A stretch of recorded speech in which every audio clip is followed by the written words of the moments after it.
British expansion in India. British का मतलब यहाँ पे हमारा है east India company, east India company of Britain. Okay, इसमें आपको मैंने बता दिया था इसके बारे में। आगे हम देखते हैं इसमें क्या चीजें हैं, किस तरह से होती है, राइट।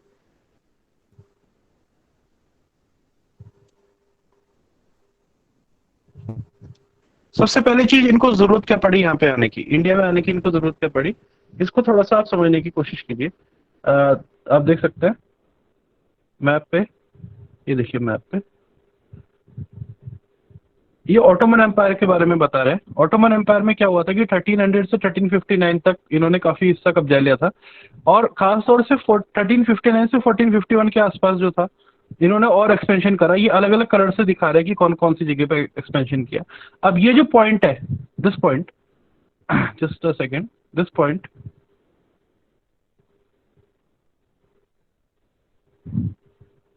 ये देख रहे हैं आप, ये वाला पॉइंट, यहां से क्या होता था कि एशिया से यूरोप में जो होता था व्यापार होता था, और उस व्यापार पे ये लोग क्या करना चाहते थे, कब्जा करना चाहते थे।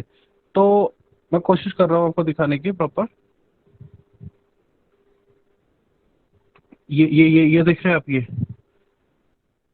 इस एरिया पे ऑटोमन एम्पायर ने कब्जा कर लिया था। तो पहले जो ट्रेड रूट होता था वो सिल्क रूट से होता था, ठीक है। उस सिल्क रूट में ये जो था एक मेन इंपॉर्टेंट पॉइंट था, इस पे अब इन्होंने कब्जा कर लिया था, ठीक है। अब यहाँ से ये जो होता था ये यूरोप में पहुंचता था माल, यानी कि एशिया से माल आता था यहाँ से और यूरोप में पहुंचता था अलग अलग जगह पे। तो इस पे इन्होंने कब्जा कर लिया। अब जब इस पे इन्होंने कब्जा कर लिया तो यहाँ पे ट्रैवल ट्रैवल करना मुश्किल हो गया। आप अगर इस ब्लैक सी से भी जाओगे तो भी वो अपनी चौकी बना के आपको घेर सकते हैं, मेडिटेरेनियन सी से भी आप जाओगे तो भी आपको इतना ईजी नहीं पड़ेगा।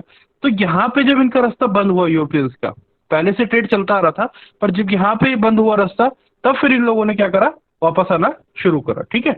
ये एक बहुत इंपॉर्टेंट पॉइंट है कि ऐसा क्या जरूरत पड़ी थी इन लोगों को यहाँ पे आने के लिए, क्या जरूरत पड़ी थी, ठीक है। तो क्या हुआ था, there had been trading relations,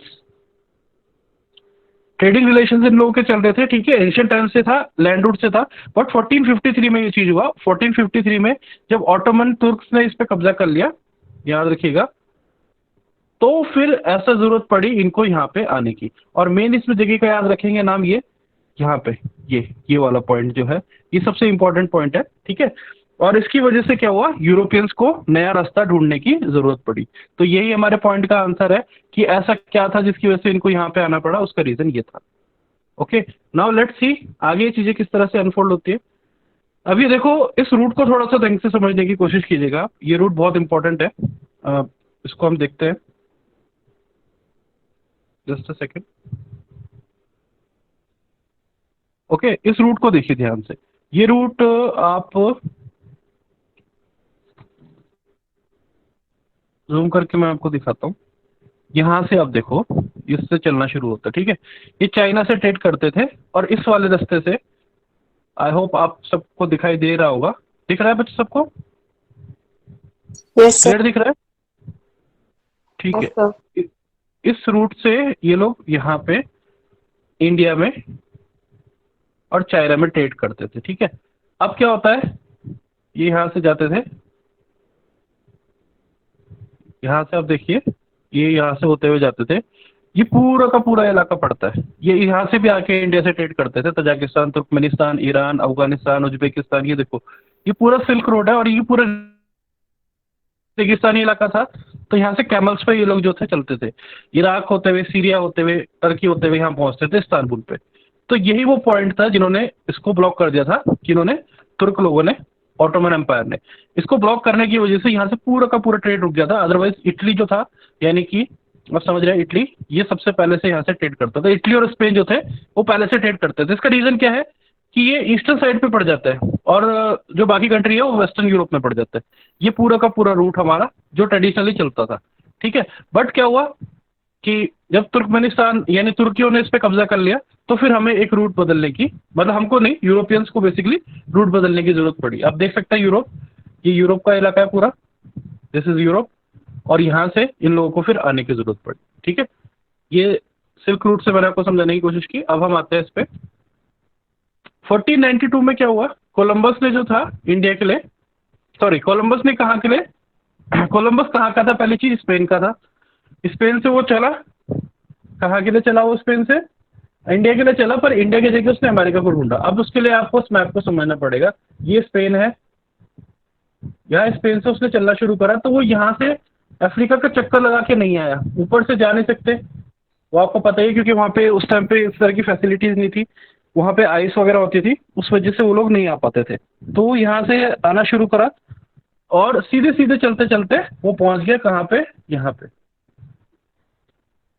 ठीक है, सेंट्रो डोमिनिक, जमैका, हवाना, यानी कि वो पहुंचा सेंट्रल अमेरिका में पहुंचा, यानी लैटिन अमेरिकन कंट्रीज के पास में वो पहुंच गया।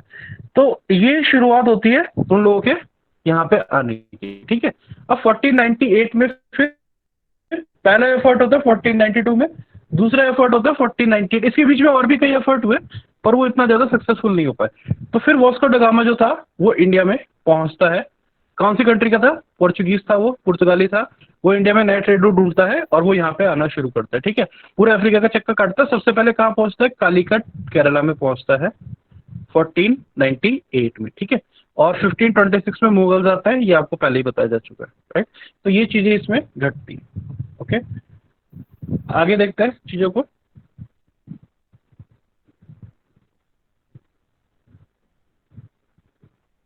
ओके, अब ये देखो, दोनों रूट्स को और समझने की कोशिश करो। पहले, सबसे पहले जो कॉलोनी इंडिया में स्टैब्लिश करते हैं यूरोपियन पावर्स में, वो कौन से थे? पोर्चुगीज थे। क्यों कर पाता है ऐसा ये? क्योंकि इनकी सुपीरियोरिटी थी ओशन में या सी में, इनकी सुपीरियोरिटी थी। कह सकते हैं कि इनकी जो नेवल नेवी थी उनकी, वो स्ट्रांग थी, ठीक है। इनकी सुपीरियोरिटी थी सीज में, ओशंस में इनकी सुपीरियोरिटी थी। ये देखिए, ये रूट है, ये यूजुअली क्या है, यहाँ से आप देख पा रहे होंगे, ये देख रहे हैं, ये पूरा रूट जो था इसको फॉलो करके ये यहाँ पहुंचे थे केरल में, ओके। ये देखिए पूरा का पूरा रूट। तो ये तो खैर देखो एग्जैक्टली तो नहीं कोई बता सकता, बट ऑलमोस्ट यही रूट इन्होंने फॉलो किया था। एग्जैक्टली तो उस टाइम हम थे नहीं, और समुद्र में कुछ ऐसा लिखना होगा सर, अगर कुछ पॉसिबल नहीं है, तो ये चीज़ है, ठीक है। और दूसरी चीज, इनको जो इंडिया की लैंड फोर्सेस थी, जिसमें खासतौर से कौन थे? मराठास थे, मुगल थे, और देसी जो रियासतें थी, उनके साथ में इनको अगर लड़ाई करनी भी पड़ती थी, तो इनके पास में जो नेवी थी वो स्ट्रांग थी, उसकी वजह से ये इसको फॉलो कर पाते थे, ठीक है। और इसीलिए इनका जो मेन फोकस था वो साउथ इंडिया में था। साउथ इंडिया में इन्होंने अपने आप को एक्सपेंड करा, नॉर्थ इंडिया में एक्सपेंड नहीं करा, ठीक है। क्योंकि यहाँ से क्या था, इनका मेन पर्पज तो ट्रेड करना था, बिजनेस करना था, और ट्रेड करने के लिए ओपन इनको ओशन मिल गए। यहाँ से ये लोग जो थे अपना चले जाते थे अपने कंट्री में। मैं फिर से वही चीज बताऊंगा, यूरोप को ये यहाँ से जो जोड़ता है, ये पॉइंट को तुर्क जो लोग थे, तुर्कमेनिस्तान वाले तुर्क, ठीक है, ऑटोमन एम्पायर वाले, उन्होंने इसको ब्लॉक कर दिया था। इसको ब्लॉक करने की वजह से ही उनको जरूरत पड़ी थी यहाँ पे आने की, ओके। तो मेरे ख्याल से आपको ये चीजें क्लियर होती जा रही होगी बच्चों। क्लियर हो रहा है सबको? Yes sir. Yes sir. Yes sir. ठीक है। अब इसके बाद क्या, पोर्चुगीज आता है, पोर्चुगीज के बाद में फिर आते हैं डच, ठीक है। डच का भी आप ये देखिए रूट कहाँ है, पहले देखो डच कंट्री कहाँ पे है। ये रहा डच, एम्स्टर्डम है इसका कैपिटल। मैप थोड़ा जूम करके देख लेना, आप लोग को दिख पा रहा होगा। ये डच रिपब्लिक है। ये इस वाले रूट को फॉलो करते करते अफ्रीका का चक्कर मार के केप ऑफ गुड होप, जिसको केप टाउन बोला जाता है, वहां से होते होते ये पहुंचते हैं हमारा ईस्टर्न साइड में, पहुंचते हैं यहाँ पे बंगाल में पहुंचते हैं ये लोग, ठीक है। तो ये कब आते हैं? ये 1602 में आते हैं, ठीक है। एंड ओके, इनको देती है वहां की गवर्नमेंट, ये लड़ाई भी लड़ सकते हैं, ठीक है, ट्रीटीज भी कर सकते हैं, और नई टेरिटरी को एक्वायर करके वहां फोर्टेस भी बना सकते हैं। ये पूरे के पूरे राइट्स जो है इनको दिए जाते हैं, ओके।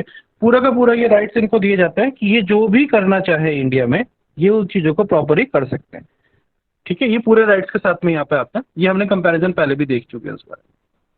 इसमें कोई डाउट है तो बताइए, कुछ पूछना है इसमें बच्चों? मेरे ख्याल से क्लियर होगा आप लोगों को, है ना? ओके, तो ये देख लो, ये है इनका रूट मैप। इसको आप थोड़ा सा डिटेल में देखना चाहें, थोड़ा सा डिटेल में देखते हैं इसको हम लोग। यहाँ से शुरू करते हैं ये लोग, ठीक है। ये यहाँ से, इस पॉइंट से मेरे ख्याल से देख रहे होंगे आप लोग, दिख रहा होगा आप लोगों को इजीली। ये यहाँ से स्टार्ट करते हैं, येलो वाला, और इसको फॉलो करते करते फिर ये धीरे धीरे पहुँचते हैं। ये पूरा यूरोप क्रॉस कर दिया इन्होंने, और यूरोप को पूरा ये क्रॉस कर देते हैं, ठीक है, यूरोप को क्रॉस करते हैं ये लोग, और फिर ये अफ्रीका के इस पार्ट से होते हुए, ये देख रहे हैं पूरा अफ्रीका को। यहाँ पे होता क्या था पहले, ये देखो, ये स्पेन है, ये फ्रांस है, ये पोर्चुगीज है, ठीक है। इन लोगों ने जो था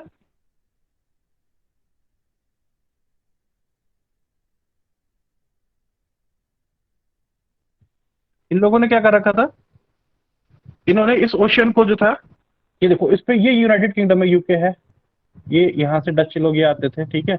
ये लोग अब यहाँ पे आए तो आए कैसे, जर्मनी क्यों नहीं आ पाए, देखिए, क्योंकि जर्मनी लैंडलॉक्ड है, यहाँ पे लैंडलॉक्ड है ये, ठीक है। अब ये आ नहीं पाते थे क्योंकि यहाँ पे जो था, ये दोनों ने अपना दबदबा बना रखा था ये, ठीक है। इन लोगों के यहाँ पे सुपीरियोरिटी थी, उस वजह से ये लोग यहाँ पे नहीं आ पाते थे, राइट, ओके। अब ये यहाँ से चलते हैं, उसके बाद हम देखते हैं आगे, ये अफ्रीका का पूरा चक्कर काटते हुए, देखो कितने अफ्रीकन कंट्री से होते हुए, ये इस तरह से होते हुए, यहाँ से होते हुए इंडिया पहुंचते हैं। ये मैप अपने दिमाग में ढंग से बिठा दीजिए आप लोग, क्योंकि इस मैप के ऊपर भी कई बार क्वेश्चंस आ सकते हैं एग्जाम में, ठीक है। और वैसे भी पता होना चाहिए आप लोगों को इन सब चीजों के बारे में। तो ये तो था इनका सारा सिस्टम जी आने का। ये डच कंपनी का मैंने आपको रूट मैप दिखाया। अब क्या होता है, ठीक है, अब ब्रिटिशर्स कब आते हैं इंडिया में, ये क्वेश्चन, इसी में कई सारे चीजें आपको पता चलती जाएंगी, राइट, देखते जाइए। सबसे पहले क्या होता है, 1600 में, 1600 में ईस्ट इंडिया कंपनी एक चार्टर लेती है, कहां से, रूलर ऑफ इंग्लैंड से। ये वैसे आपको पता होगी ये चीजें, बट फिर भी याद होना चाहिए। कौन था उस टाइम, क्वीन एलिजाबेथ वन था, ठीक है। इनका क्या था, sole right to trade with the east, यानी ईस्ट यानी उत्तरी भारत से, उत्तरी भारत तो नहीं बोलेंगे हम, ईस्ट इंडीज बोलते थे ये लोग, उनसे ट्रेड करने का सोल्ड राइट मिलता था। पर ये सोल्ड राइट किसको मिला था, ईस्ट इंडिया कंपनी को मिला था। और किसने दिया था, ब्रिटेन के सरकार ने दिया था। पर बाकी जो यूरोपियन पावर थी ना, उनके साथ में तो इसे कॉम्पीट करना ही था ना, वहां से उनके कंट्री से एक ही आएगा, पर जो और यूरोपियन पावर्स थी उनके साथ में तो उसे कम्पीट करना ही करना था, ठीक है। और उन्होंने ये रूल बना दिया कि इंग्लैंड का और कोई भी ग्रुप जो है वो वहां पे नहीं जाएगा। अदरवाइज क्या होता, अगर ऐसा ना होता तो इन्हें अपने देश के लोगों से ही कंपटीशन करना पड़ जाता। और जैसा आपको पता है कि अलग अलग पार्टी के लोग होते हैं, अलग अलग विचारधारा को मानने वाले होते हैं, अलग अलग कंपनी के लोग होते हैं। अगर ऐसा होता तो ये कंपनी में आपस में लड़ाइयाँ हो जाती है, आपस में इनको प्रॉब्लम हो जाती। तो ये चीज़ नहीं थी, ठीक है। अब उसके बाद ये रॉयल चार्टर जो था, उसने अरब यूरोपियन पावर को तो नहीं रोक सकते थे ईस्टर्न मार्केट्स में आने के लिए। तो फिर ऑलरेडी यहाँ पे कौन थे, पोर्चुगीज आ रखे थे वेस्टर्न कोस्ट पे। मान लीजिए ये हमारा इंडिया है, तो यहाँ पे जो था, वेस्ट साइड पे जो था, पोर्चुगीज बड़ा स्ट्रॉन्ग थे, ठीक है। The Dutch too were exploring the possibilities of trade in Indian Ocean, soon the French traders arrived in the scene. तो उनको हालांकि अपने देश में लड़ाई का सामना नहीं करना पड़ा, पर बाकी जो यूरोपियन पावर थे उनके साथ में इनको गुत्था गुत्था करनी पड़ी, ठीक है। अब प्रॉब्लम ये थी कि सारे के सारे सेम ही चीज लेना चाहती थी, they wanted to buy the same things. So the only way the trading companies could flourish was by eliminating the rival competition. ये competitors को हटाना ही एकमात्र रास्ता था, ठीक है, ताकि क्या हो सके, मार्केट को सिक्योर कर सके। और इसी के कारण इनके बीच में आपस में लड़ाइयाँ भी होती हैं, ठीक है। इन कंपनीज के बीच में लड़ाई होती है, उसके बारे में आगे पढ़ेंगे। ट्रेड जो होता था वो ऐसा नॉर्मल नहीं होता था, हथियारों के साथ में होता था, और चौकियां बनाई जाती थी बकायदा इनके द्वारा, ठीक है। और फोर्टिफिकेशन भी होता था, किलाबंदी की जाती थी वहां पे, ठीक है। ये तीन चार चीजें ध्यान रखनी है। आर्म्ड होता था, इनके जो ट्रैवल ये लोग करते थे तो हथियार बंद होकर ट्रैवल करते थे, और दूसरों को रास्ते से हटाना इनकी मजबूरी होती थी, लड़ाइयाँ ये प्रॉपर लड़ते हुए आते थे। ये कुछ पॉइंट्स है जो आपको ध्यान रखने। अब हम आते हैं कि ईस्ट इंडिया कंपनी की ग्रोथ कैसे शुरू होती है। ये मैंने आपको बता दिया, 1599 में इंग्लिश कंपनी बनती है, और 1600 में इसको ट्रेडिंग के राइट्स मिल जाते हैं, राइट। अब ये क्या करते हैं, इंडिया में आते हैं, और मुगल एम्परर जो होता है जहांगीर, उसके पास आके थोड़ा सा देख लेते हैं, ओके, राइट। अब ये करते हैं, जहांगीर के पास आके उससे एक फरमान जारी करवा लेते हैं। फरमान क्या होता है जी, फरमान एक तरीके का होता है गवर्नमेंट ऑर्डर होता है, उस तरह में का गवर्नमेंट ऑर्डर होता था। फरमान में ये था कि वो ड्यूटी फ्री ट्रेड कर सकते थे। क्या कर सकते थे, duty free trade. Duty free trade का मतलब क्या होता था कि अगर आप सामान को खरीद रहे हैं या किसी से भी खरीद रहे हैं, प्राइवेट पार्टी से आप खरीद रहे हैं, पर उसको आपको टैक्स देना पड़ता था गवर्नमेंट को, जिसे चुंगी कर बोलते हैं आज की डेट में। तो वो चुंगी कर से इसको राहत मिल गई थी इस फरमान के द्वारा, ठीक है। और साथ साथ फरमान में ये भी बोला गया था कि अपनी फैक्ट्रीज एस्टेब्लिश कर सकते हैं, कहाँ पे, वेस्टर्न कोस्ट में। वेस्टर्न कोस्ट में अपनी फैक्ट्रीज ये एस्टेब्लिश कर सकता है, इसका इनको रूल मिल गया था, ठीक है। अब किसने लिया था ये? सर थॉमस रो ने। ये है मिस्टर थॉमस रो। ये गया था जहांगीर के पास में और जहांगीर ने इसको ट्रेडिंग का राइट दे दिया था इंडिया में, ठीक है। ओके। और फिर क्या था उसके बाद इनको ये मिल गया कि पूरे मुगल एम्पायर में, पूरे के पूरे मुगल एम्पायर में जो उस टाइम का मुगल एम्पायर था उसमें इनको अपना सेटअप डालने का फरमान दे दिया था। याद रखिएगा किसने दिया था? जहांगीर ने दिया था। कौन गया था? कैप्टन हॉकिंस, ठीक है। और थॉमस रो ने क्या करा था? एक और फरमान हासिल किया था। दो फरमान इन्होंने हासिल किए थे। पहले फरमान में इन्होंने क्या कहा था? फैक्ट्रीज डाल सकते हैं और बाकी चीजों में इनको जो अपना टैक्स मतलब मूवमेंट होता है उस टैक्स से इनको रिबेट मिल गई थी, ठीक है। अब क्या हुआ? ये तो इनका एक्सपेंशन करना इन्होंने शुरू करा। अब सबसे पहली चीज क्या होती है कि बॉम्बे जो होता है वो इनको किस में मिल जाता है? डावरी में मिल जाता है, दहेज में मिल जाता है। किसके से? पोर्चुगीज के साथ में। पोर्चुगीज के साथ में इनका मैट्रिमोनियल अलायंस होता है, तो दहेज में इनको मुंबई मिल जाता है। ये मुंबई का गेटवे ऑफ इंडिया है, ये इनको दहेज में मिल जाता है, ठीक है। किस कौन देता है? डच देता है। डच जो है वो बॉम्बे को किसको दे देते हैं? ईस्ट इंडिया कंपनी यानी इंग्लैंड के लोगों को दे देते हैं दहेज, पोर्चुगीज का, ठीक है। और सेटलमेंट क्या होता है कि इंडोनेशिया पे फिर अपना क्लेम छोड़ देता है। कौन? ईस्ट इंडिया कंपनी यानी कि ब्रिटिशर्स। मतलब एक तरीके से आप समझ ही रहे हैं कि बिजनेस डील हो रही है, शादी के नाम पे, डाउरी के नाम पे बिजनेस डील चल रही है, ये चीज इसमें होती है। Right, now let's move. अब क्या होता है कि यहाँ पे आपको समझ में आ गया, सबसे पहली जो पावर थी वो पोर्चुगीज थी। बट अब पोर्चुगीज जो थे उनके साथ साथ इन लोगों ने भी अपने आप को यहाँ पे स्टैब्लिश करना शुरू करा, ठीक है। तो the condition the south were apt for English, they started from Madras. सबसे पहले इन्होंने फोर्टिफिकेशन कहाँ का किया? मद्रास का किया। मद्रास कहाँ पे है जी? ठीक है, सॉरी एक, ये मद्रास प्रेसिडेंसी, ये रहा मद्रास प्रेसिडेंसी। यहाँ से इन्होंने शुरुआत करी और सबसे पहले ये बताते हैं फोर्ट सेंट जॉर्ज, ये वाला वो किला है फोर्ट सेंट जॉर्ज, ये बनाना शुरू करते हैं, ठीक है। अब क्या होता है, जो हुगली का इलाका है, हुगली, हुगली कहाँ है? बंगाल में, यहाँ पे बंगाल में, यहाँ पे हुगली है। तो यहाँ पे उनके राजा से इनका कुछ डिस्प्यूट हो जाता है, उससे लड़ाई हो जाती है। पर जो उससे लड़ाई हो जाती है तो वो ब्रिटिशर्स को हरा देता है मिजरेबली, वो उनसे हार जाता है। तो इसके बाद ये लोग क्या करते हैं? हम्बल एंट्रीटीज, ठीक है। यानी कि ये क्या करते हैं, इनको समझ में आ जाता है कि हम इंडिया में आके इंडिया वालों को इतनी आसानी से नहीं लड़ा सकते, हरा सकते। तो उसके बाद में ये क्या करता है, उनसे संधियां करते रहते हैं, ठीक है। और इसी क्रम में 1698 में फोर्ट विलियम्स, ये आप देख सकते हैं फोर्ट विलियम्स है, इसको बनाया जाता है 1698 में। ये कहाँ बनता है? कैलकाटा में, हुगली के पास में ही है कैलकाटा, बंगाल में ही बनता है ये, ठीक है। तो ये बंगाल में बनता है, कौन सा वाला? Fort Williams. जो है ये मद्रास में बनता है। ये दोनों आप लोकेशन याद रखेंगे। यहाँ पे इन्होंने सबसे पहले फोर्टिफिकेशन का काम शुरू किया था। So this is the thing you should keep in your mind. Now next, moving forward, let's see. ये थोड़ा सा मैप है, इसको जरा सा डिटेल में आप देखने की कोशिश करेंगे। सबसे पहले कहाँ पे आते हैं और किस तरीके से चीजें होती है, देखते हैं इसको। सूरत में कौन आता है? ब्रिटिशर्स भी रहते हैं और पोर्चुगीज भी रहते हैं, ये देखो 1612 में, ठीक है। उसके बाद में ब्रिटिशर्स का ये देखो बॉम्बे, लोकेशन आप समझने की कोशिश कीजिए। बॉम्बे ये इसमें आ जाता है। उसके बाद में ये देखो मद्रास, मद्रास में ये लोग आ जाते हैं, दिस मद्रास, ओके, यहाँ पे भी ये लोग आ जाते हैं। तो ये बेसिकली ईस्ट इंडिया कंपनी वालों को मैं आपको बता रहा हूँ लोकेशन, ठीक है। उसके बाद ये आगे की तरफ मूव करते हैं, ये पहुंच जाते हैं, ये देखो हुगली, जहाँ पे मैंने आपको बताया था, ये देख लीजिए।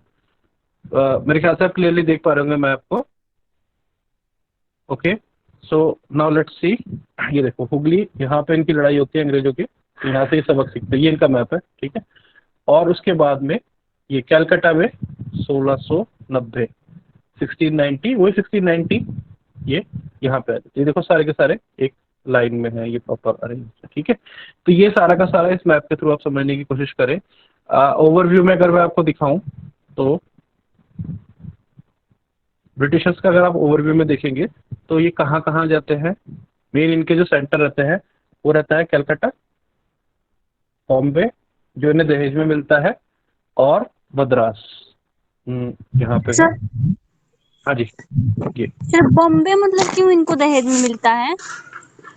तो ये इंडोनेशिया पे अपना क्लेम छोड़ देते ना, अभी तो बताया था आपको। इंडोनेशिया पे बॉम्बे दहेज में ले लेते हैं, इस तरह से होता है। तो डच जो वो आपका पोर्चुगीज जो होता है वो चले जाता है इंडोनेशिया, और अंग्रेजों के लिए वो वहाँ पे छोड़ देते हैं। ठीक है, yes sir. Okay, yes sir. ठीक है। अब इनको चैलेंज करने के लिए आते हैं कौन? फ्रेंच आते हैं। ये वॉर के बारे में थोड़ा सा आपको पढ़ना पड़ेगा। तो फ्रेंच में एक व्यक्ति है मिस्टर डुप्लेक्स, ये देखो, ये बहुत इंपॉर्टेंट बंदे होते हैं। ये इंडिया में उनके गवर्नर जनरल होते हैं और काफी एक्टिव रोल ये प्ले करता है इंडिया में। ये सबसे पहले वो करते हैं सब्सिडरी अलायंस शुरू। ठीक है, सब्सिडरी अलायंस में क्या होता है, वो बोलते हैं कि आपको अपने आर्मी रखने की, जो नेटिव जो राजा होता है उस नेटिव किंग को बोलते हैं कि you don't need to keep your army, we will provide you army, but you are suppose to pay for that army. Payment वो राजा देगा और सेना इनकी होती थी। ये सिस्टम जो था ये सबसे पहले इन्होंने यहाँ पे शुरू करा। ठीक है, और ये जो थे अफेयर में इंटरवीन करते थे। He started to interfere in the affairs of the local princes. Local जो लोग होते थे उनके उसमें करते थे, और इनकी आर्मी जो थी वो बहुत स्ट्रांग थी। ठीक है, 1742 में इनका लड़ाई होती है, कहाँ पे? यूरोप में। यूरोप में लड़ाई होती है फ्रांस और इंग्लैंड के बीच में। ठीक है, फ्रांस और इंग्लैंड के बीच में लड़ाई होती है। किसी को पता है क्यों होती है लड़ाई? Why that war broke out there? किस वजह से वो लड़ाई शुरू होती है वहां पे?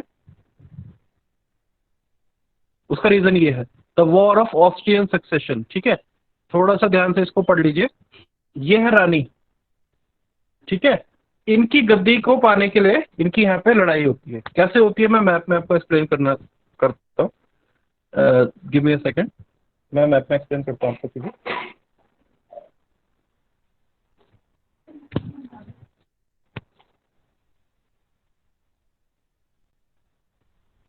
ये देखो मैप में आप, ठीक है, ये ऑस्ट्रिया है, यहाँ का राजगद्दी के लिए लड़ाई होती है। इसमें कौन कौन इन्वॉल्व होते हैं? ये हमारा हमारा तो नहीं है, खैर, ब्रिटेन और फ्रांस, ये दोनों जो है आपस में इनकी लड़ाई होने लगती है। इस पे क्या होता है, प्रोएशिया वाले होते हैं एक साइड में, मतलब यूरोप जो था ना वो आपस में डिवाइड हो गया था। डिवाइड होने के बाद में क्या था कि ऑस्ट्रिया में एक रानी को राज करने दिया जाए या नहीं करने दिया जाए, इस बात को लेकर ये लड़ाई शुरू होती है। ठीक है, और वहां पे लड़ाई होती है, उसका असर इंडिया में भी देखने को मिलता है। कैसे देखने को मिलता है ये हम देखते हैं अभी। ठीक है, तो क्या होता है, 1740 में ये शुरू होती है। 1740 से 48 के बीच में यूरोप में आपस में सब लड़ाई लड़ने लगता है, और मारिया थ्रेशर ये जो है, ये लेडी, इनके लिए ये लड़ाई शुरू होती है। ठीक है, ऑस्ट्रियन हैब्सबर्ग क्राउन पे, ये इस ऑस्ट्रिया के क्राउन के लिए। ठीक है, the war involve all Europe with France, Croatia. Croatia जो है ना पोलैंड है आज की डेट में, पोलैंड और कुछ थोड़ा बहुत पार्ट उसका टूट गया, वो भी मॉडर्न मैप में देखेंगे। बवेरिया एंड सैक्सोनी, ये उस टाइम की जो राज्य थे, राजघराने थे, ये उस टाइम के राजघराने थे। ठीक है, इनमें आपस में लड़ाई शुरू होती है, एरिस्टोक्रेसी थी वहाँ की। ऑस्ट्रिया और ब्रिटेन जो थे वो इनके सपोर्ट में थे। ऑस्ट्रिया प्लस ब्रिटेन ये इनके फेवर में थे, बाकी लोग जो थे अगेंस्ट में थे। क्रोएशिया के साथ में था आपका फ्रांस। ठीक है, तो ये दो सीरीज ऑफ वॉर होते हैं। पहला होता है 1740 से 42 के बीच में, और सेकंड होता है 1744 से 1745। 44 45 एक साल, 40 टू 42 2 साल, 2 इयर्स का ये वॉर हो गया, और 1 ईयर का ये वॉर हो गया। ठीक है, ऑस्ट्रिया और क्रोएशिया में होता है ये वॉर, ये ऑस्ट्रिया और क्रोएशिया इन दोनों के बीच में ये वॉर होता है। Okay, the third war was centre on the continued conflict between France and Britain. अब ये लोग इंडिया में लड़ाई करते हैं, इनके आपस में चल रही होती है ना, ये फिर इंडिया में लड़ाई करते हैं शुरू, कॉलोनियल पोजीशंस के ऊपर। कहाँ पे? इंडिया में और नॉर्थ अमेरिका में, दोनों में एक जगह होता है। Not only in India, but India and north America, दोनों जगह इनका लड़ाई होता है। ब्रिटिश ट्रूप्स जो थे वो जीत जाते हैं इसमें। ठीक है, the war was concluded with the peace treaty Aix la Chapelle. ठीक है, ये 1748 में साइन होती है, इसके बाद होता है। इस ट्रीटी के अंतर्गत क्या होता है, फ्रांस जो होता है अग्री करता है कि ऑस्ट्रिया में इनको राज करने दिया जाए। ठीक है, ऑस्ट्रियन नीदरलैंड जो था उनको दे देता है, और मद्रास जो है वो ब्रिटेन को दे देता है। ठीक है, और फिर उससे क्या लेता है, लुइसबर्ग एक जगह है वो ले लेता है। तो ये इनके बीच में सारी की सारी ट्रीटी यहाँ पे होती है। तो इस पॉइंट को बहुत ध्यान से समझिए इस लड़ाई की वजह से इंडिया में भी इनकी लड़ाई शुरू होती है। ओके, इस मैप के थ्रू आप देख लो प्रॉपर, मेरे ख्याल से बहुत क्लियरली आप समझ पा रहे होंगे। ये क्रोएशिया है, ये वाला जो पार्ट है, ठीक है, यहाँ पे इनकी लड़ाई होती है ऑस्ट्रिया के लिए, और इसमें ये फ्रांस और ग्रेट ब्रिटेन ये भी कूद पड़ते हैं। ये सारा का सारा सिनेरियो इसमें होता है। ओके, ये यूरोप का मैप आप देख लो, ये इस वाले पार्ट में यहाँ पे जहाँ ऑस्ट्रिया है यहाँ पे लड़ाई शुरू होती है। वो फिर से आपको जूम करके दिखाता हूँ, ये मॉडर्न मैप है क्योंकि मॉडर्न मैप में आप देख लो, ठीक है। ये पोलैंड है जो क्रोएशिया के नाम से था उस टाइम, हंगरी, ऑस्ट्रिया। अब ऑस्ट्रिया देखो कितना छोटा हो गया, उस टाइम कितना बड़ा एक्सपेंडेड एरिया में था। तो ये सारा का सारा सिस्टम यहाँ पे चल रहा होता है। ओके, ये मैप के थ्रू मैंने एक्सप्लेन करने की कोशिश की, आपको क्लियरली अब समझ में आ गया। अब तो देखिए आप टूट भी गया, चेक रिपब्लिक, स्लोवाकिया, क्रोएशिया, ये सारे कंट्रीज जो है ये इसमें टूट चुका है, ठीक है। अब क्या होता है, इंडिया में इनकी लड़ाई क्यों शुरू होती है, इसका भी एक रीजन है। इंडिया में इसकी लड़ाई जो होती है मेनली वो फोकस होता है आपका हैदराबाद में, ठीक है।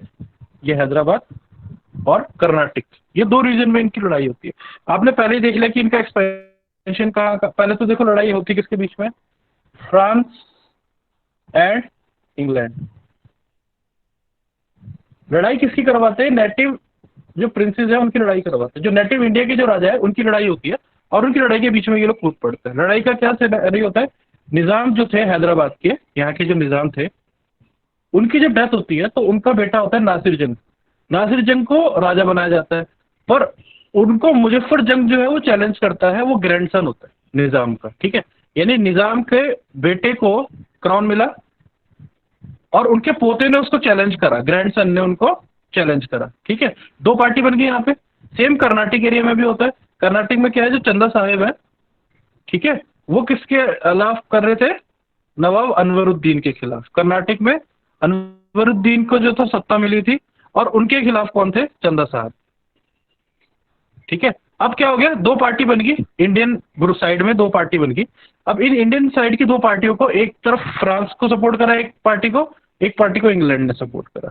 तो सबसे पहले क्या होता है, France took out the sides of both the rebels. जो विद्रोह करने वाले थे कौन थे, चंदा साहब और ग्रैंडसन, ठीक है, निजाम के, उनकी साइड ली, और क्या कर दिया, दोनों को, अनवरुद्दीन और नासिर जंग को क्या कर दिया, मार दिया।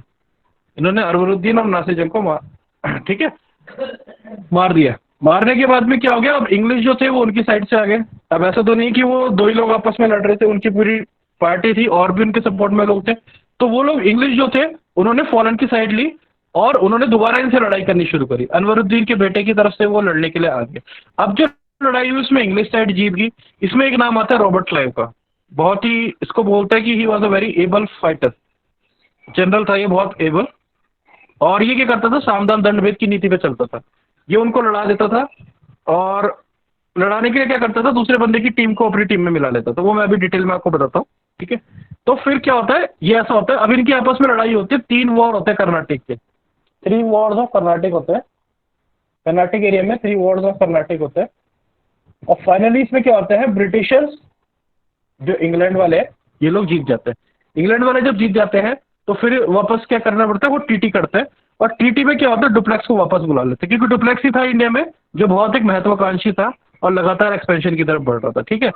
तो 1754 में टीटी करके उसको ये 1760 तक वापस बुला लेते हैं।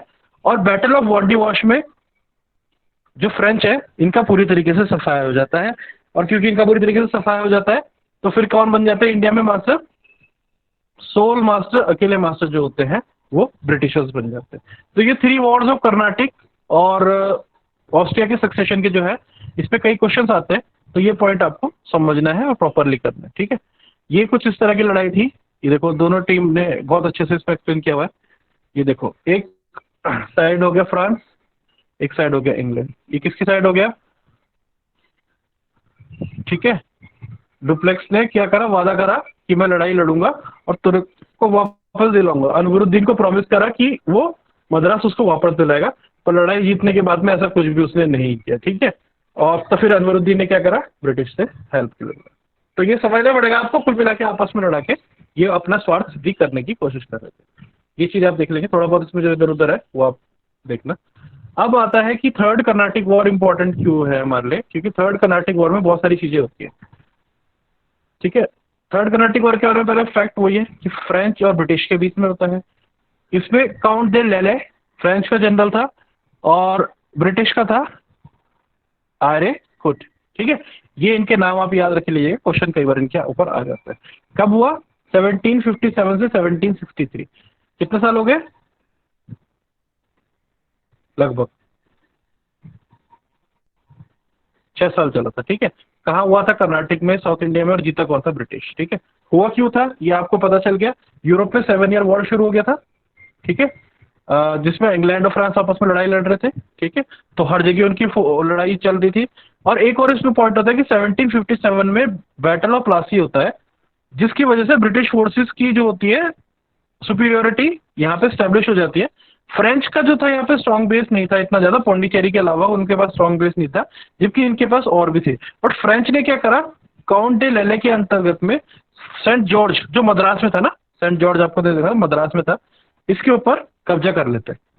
ठीक है, और मद्रास को जीत लेते हैं। तो इसी के कारण क्या होता है, फिर ये इनसे लड़ाई लड़ते हैं और वेंडी वॉश की लड़ाई में 1760 में इनको पूरी तरीके से हरा देते हैं। ठीक है, अब टीटी के हिसाब से क्या होता है, चंदन नगर, पौंडीचेरी किसको दे देते हैं वापस, फ्रांस को दे देते हैं।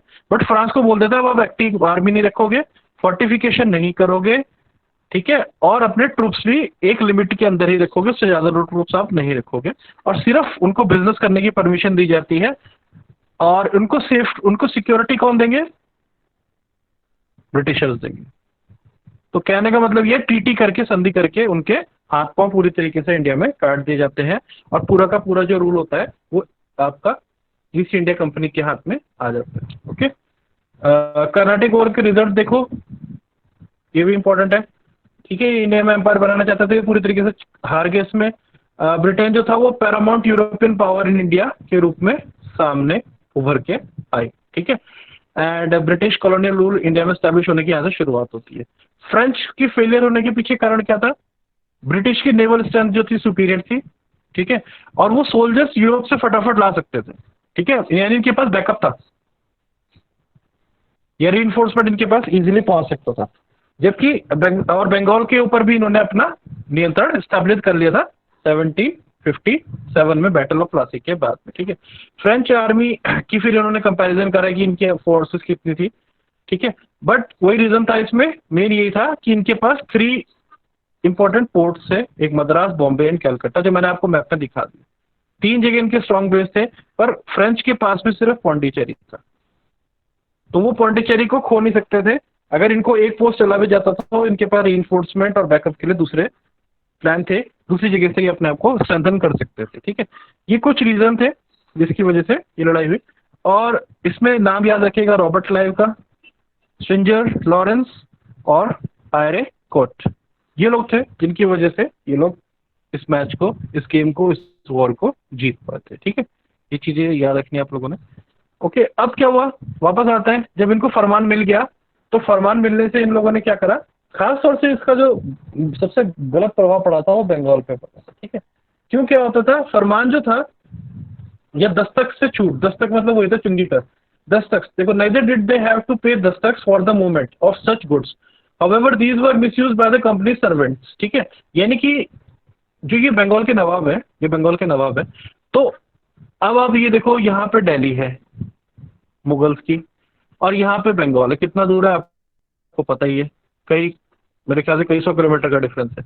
अब बंगाल में जो बैठा है, दिल्ली वाले ने बोला कि ठीक है तुम वहां पे ट्रेडिंग कर लो, कोई दिक्कत नहीं है, और तुम्हें कोई टैक्स भी देने की जरूरत नहीं है। पर रेवेन्यू का लॉस किसको होगा, रेवेन्यू का लॉस तो बंगाल वाले को होगा ना। तो जब रेवेन्यू का लॉस उसको होने लगा तो उसने, सीधी सी बात है, उसने इसका विरोध करना है। दूसरा, ये लोग क्या करते थे कि कंपनी के नाम पे अपने प्राइवेट ट्रेड चलाते थे, और गिफ्ट के नाम पे नेटिव लोगों से तोहफे लेते थे बड़े बड़े महंगे महंगे, अपने प्राइवेट बिजनेस भी ये लोग चलाते रहते थे। ठीक है, तो 1757 में क्या हुआ, अलीवर्दी खान जिन्होंने एस्टेब्लिश किया था बंगाल को, उनका जो ग्रैंडसन था सिराजुद्दौला, जिनकी तस्वीर यहाँ पे आप लगी हुई देख रहे हैं। ठीक है, इन्होंने क्या करा, इंग्लिश से बोला कि ये ट्रेड जो है उसी हिसाब से करे जिस हिसाब से इंडियन मर्चेंट्स करते हैं, जो रूल इंडियंस के लिए वो है, और ये दस्तक वगैरह देना अपना शुरू कर दे, शुरू करे। अब ऐसा इन्होंने करने से मना कर दिया, और इन्होंने क्या कर दिया, जो कलकत्ता में अपनी फोर्टिफिकेशन थी उसको मजबूत करना शुरू कर दिया। ठीक है, फिर 1757 में प्लासी की लड़ाई होती है और प्लासी की लड़ाई में जो सिराजुद्दौला को है उनको हरा दिया जाता है। ठीक है, कैसे? चीटिंग के द्वारा। ये मीर जाफर है, ठीक है, इनको राज इन्होंने बोला, रॉबर्ट क्लाइव ने, ये रॉबर्ट क्लाइव है, इन्होंने बोला कि मैं तुमको यहाँ का पूरा राजगद्दी दे दूंगा, राजा बना दूंगा, और उसी लालच में आके इन्होंने गद्दारी कर दी और प्लासी की लड़ाई में सिराजुद्दौला की हार हो जाती है। ये सारा सिनेरियो होता है, इस तरह से ये चीजें यहाँ पे चलती हैं। ठीक है, अब आप देखो जरा कब होती है प्लासी की लड़ाई?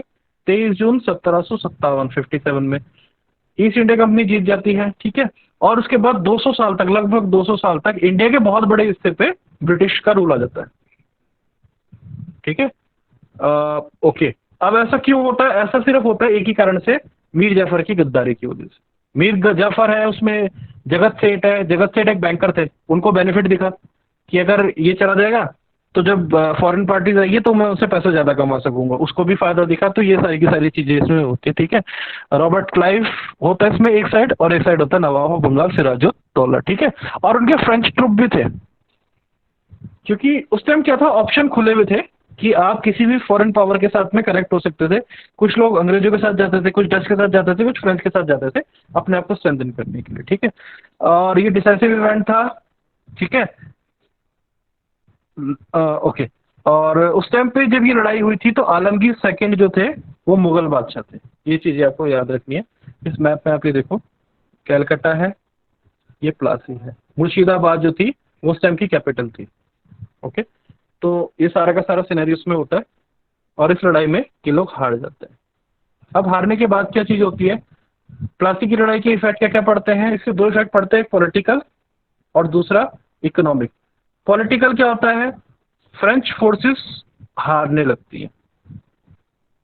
ठीक है, 57 में ये हुआ था, 60 में वो हो गया था, तो ये हारने लगते हैं। मीर जाफर को बना दिया जाता है नवाब ऑफ बंगाल। मीर जाफर हनफी था, क्यों था? और उसने तब डच को भी भड़काया। मीर जाफर ने पहले उधर गद्दारी करी, फिर वो डच की तरफ चला गया और डच को भी बोला कि उसे लड़ाई लड़ने लगे। फिर एक और लड़ाई होती है, चिलसौरा की लड़ाई। ठीक है, चिलसौरा की लड़ाई होती है डच और ब्रिटिश फोर्सेस के बीच में, 25 नवंबर 1759। ठीक है, यहाँ पे ये लड़ाई होती है। तो ऐसा होने के बाद क्या होता है, अब अंग्रेजों को पता चल जाता है, तो वो ब्रिटिश उसको हटा के मीर कासिम को बिठा देते हैं, नवाब ऑफ बंगाल के रूप में मीर कासिम को बिठा देते हैं। ऐसा इसलिए होता है क्योंकि ये बहुत बड़ा अमाउंट मांगते हैं उससे, प्राइस के तौर पे या उनकी रक्षा करने के लिए, आप कुछ भी समझ लो, बहुत हैवी प्राइस मांगता है ये लोग इनसे। इतना वो प्राइस दे ही नहीं पाता, हैवी प्राइस।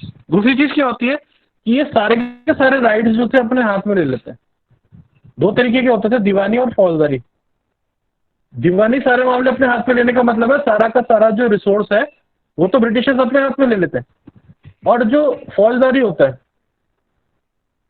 फौजदारी गवर्नर ऑफ बंगाल के हाथ में दे देते हैं। ड्यूअल गवर्नेंस बोलते हैं इसको, ड्यूअल गवर्नेंस। ये ड्यूअल गवर्नेंस यहाँ पे चलती है। तो ऐसा करने से क्या होता है, जब पैसा ही नहीं है तो आप किस तरीके से चीजों को, मैटर को सेटल कर सकते हो। इससे जो था वो उसको बहुत जल्दी समझ में आया था मीर जाफर को। मीर जाफर भी बहुत जल्दी समझ जाता है कि भैया गलती होगी मुझसे, और तब वो डच को भड़काता है और डच उससे लड़ने जाता है, पर वो जीत नहीं पाते। ठीक है, फिर ये मीर कासिम को बना देता है यहाँ का। ओके, और ये चीज हो जाती है। रॉबर्ट क्लाइव को इस वजह से यहाँ पे लॉर्ड क्लाइव का नाम दिया जाता है। ठीक है, ये सारी की सारी चीजें होती है। इकोनॉमिक इफेक्ट क्या होता है? इंडिया की इकोनॉमी में बहुत जबरदस्त असर पड़ता है, वो आगे आपको पता चलेगा कि इसकी वजह से इंडिया में बहुत ज्यादा फेमाइन आ जाता है। फेमाइन आने से यहाँ पे कई लोग जो होते हैं वो मारे जाते हैं। उसके पीछे क्या कारण था? ब्रिटिशर्स की पॉलिसी थी, एग्रीकल्चरल पॉलिसीज थी। क्योंकि ये क्या करते थे, कैश क्रॉप लगवाते थे और खाने की क्रॉप लगाने नहीं देते थे। जब खाने की क्रॉप कोई लगाएगा ही नहीं, खेती नहीं होगी, तो लोग खाएंगे क्या? इस तरह की चीजें यहाँ पे हो जाती है। तो और ये चीजें हो जाती है, और क्या होता है, इन्होंने बहुत ही खतरनाक रूल रेगुलेशन लगाने शुरू कर दिए बंगाल के लोगों के ऊपर। ठीक है, और टैक्स कलेक्शन शुरू कर दिया। टैक्स कलेक्शन का कॉन्सेप्ट भी ईस्ट इंडिया कंपनी लेके आती है 1857 के बाद। जो इनकम टैक्स का कॉन्सेप्ट है वो यही लोग लेके आते हैं, ब्रिटिशर्स ही लेके आते हैं, ईस्ट इंडिया कंपनी। ये कह सकते हैं कि इंग्लैंड की गवर्नमेंट लेके आती है 1857 के बाद। ठीक है, ये चीज होगी। अब ये क्या होता है कि प्लासी की लड़ाई हो जाती है। प्लासी की लड़ाई में तो ये हार जाते हैं। ये मैप में आपको समझ आ जाएगा। यहाँ प्लासी की लड़ाई होती है उसके बाद फिर दूसरी लड़ाई होती है बक्सर में, ठीक है। बक्सर की लड़ाई में क्या होता है, मीर जाफर को समझ आ जाता है कि ऐसा नहीं होगा, तो फिर वो मीर कासिम को बिठाते हैं पोस्ट पे। मीर कासिम क्लेवर था, ठीक है। उसको पता चल जाता है कि अगर मुझे बंगाल पे इस एरिया पे राज करना है तो मुझे आर्मी भी चाहिए और रेवेन्यू भी चाहिए, क्योंकि रेवेन्यू के बिना आर्मी नहीं, आर्मी के बिना रेवेन्यू, पैसे के बिना फौज नहीं, फौज के बिना पैसा नहीं, ये दोनों चीजें एक साथ ही चलती हैं। तो उसने क्या करा, धीरे धीरे चीजें अपने हाथ में लेनी शुरू करी, और उसने और भी यहाँ पे जो अवध का नवाब था, अवध वाला जो था, उसको भी समझाया और मुगल को भी समझाया कि भाई अंग्रेज जो है खतरनाक है, ये आगे लड़ाई करेंगे, प्रॉब्लम करेंगे, ठीक है। तो फिर अब हो गई बैटल ऑफ बक्सर। ये बक्सर है, बिहार में आता है बक्सर एक जगह, यहाँ पे दूसरी लड़ाई होती है इन लोगों की। उस लड़ाई में भी क्या होता है कि ब्रिटिशर्स जो है वो जीत जाते हैं। थोड़ा सा बैटल ऑफ बक्सर के बारे में देखेंगे। बैटल ऑफ बक्सर का सबसे इमीडिएट इफेक्ट ये होता है कि ये आप देखो, यहाँ से लेके जितना येलो पार्ट दिख रहा है ना आपको, ये वाला येलो, ये नेपाल का हिस्सा छोड़ के, ये यहाँ कुछ हिस्सा छोड़ के, ये पूरा का पूरा बेल्ट जो है ये अंग्रेजों के काबू में आ जाता है। उत्तराखंड तक ये पूरा का पूरा हिस्सा जो है अंग्रेज जीत लेते हैं। ये चीज इनको फायदा इसको मिलता है, ठीक है। इसमें क्या होता है, 22 अक्टूबर 1764 में ये लड़ाई होती है, बक्सर में होती है, और पूरे नॉर्थ ईस्टर्न इंडिया का कंट्रोल जो है वो ब्रिटिश ईस्ट इंडिया कंपनी के हाथ में आ जाता है, ठीक है। इसको कमांड कौन कर रहा था, major Hector Munro. Hector Munro इसको कमांड कर रहा था, ठीक है। और इंडियन स्टेट में बंगाल की, अवध की और मुगल एम्पायर, ये तीनों की कंबाइंड फोर्सेस को ये हरा देता है। यानी दिल्ली से आगे मुगल, यहाँ लखनऊ की साइड से अवध वाले इलाके से अवध की फोर्स आ गई, ठीक है। OUDH बोलो या AW, ये अवध बोलो, यहाँ से लगी। और उसके अलावा बंगाल, ये बंगाल की आर्मी थी। इन तीनों को इन्होंने मिलकर हरा दिया था लड़ाई में, और हराने के बाद में इन्होंने अपनी सुपीरियोरिटी जो थी यहाँ पे स्टैब्लिश कर ली थी। ये चीजें होती है इसमें, ओके। आपको समझ में आ गया ये सारे का सारा चीज। अब यहाँ पे नवाब जो था सिर्फ एक पपेट नवाब बन जाता है, यानी कि करते थे सारा काम ब्रिटिशर और थोप देते थे सारी की सारी बात नवाब के ऊपर, ठीक है। और धीरे धीरे फिर इन्होंने अपने आप को यहाँ पे टेंशन करना शुरू कर दिया, और ब्रिटिश कंट्रोल जो था प्रॉपर यहाँ पे होना शुरू हो जाता। ओके, तो यहाँ तक आपको मेरे ख्याल से क्लियर हो गई चीजें। अब आते हैं कि कंपनी रूल एक्सपेंड और किस तरीके से ये लोग अपने रूल को एक्सपेंड करना शुरू करते हैं। ये लोग क्या करते हैं, ये करते हैं बैटल ऑफ